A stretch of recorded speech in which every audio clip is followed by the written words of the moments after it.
How to save your website in Wix. Hey everyone, welcome. I hope you're all doing great. In this video, I will show you step by step how to do so.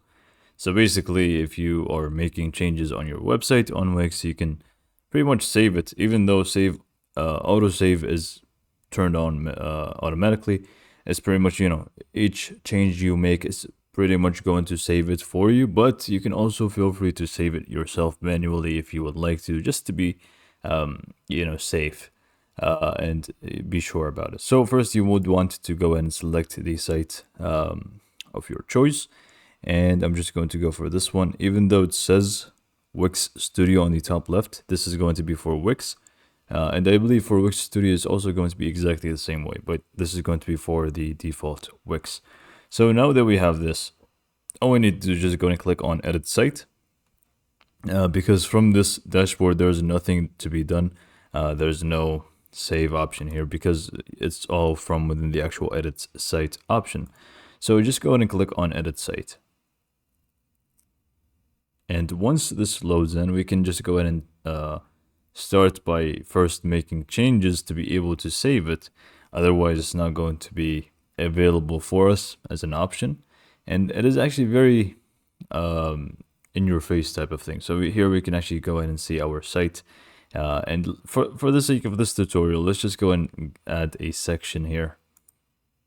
And with this section, what I'm going to actually do, just so we can be sure about it, first I'm just going to remove this, is I'm just going to add elements, and I'm just going to add a button.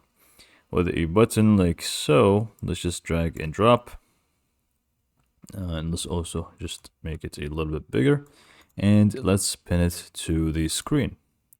So now that if we just want to go ahead and save this after, we have done some changes, what we can do is basically just click on save on the top right corner here. So autosave is on. To turn autosave off and on, use this shortcut, which is Control-Alt-A, and it does show you the shortcut anyway, so we can just go and see that it is turned on. But if you want to manually save, just go ahead and click on save. It's going to take a little bit of time, but it should say that your changes are saved. Publish to see your changes be live. And then you can also feel free to preview your changes once you're happy with it. Like so. So you can just go back to editor. And if we just click on save right away. So let's just go and make a few changes. If we click on save and do nothing anymore, it's not going to be available for us unless we do something else. So we can just go ahead and add another element here, for example. Like another button just for the sake of it. You can now save it again and again. So this is pretty much all you need to do, really.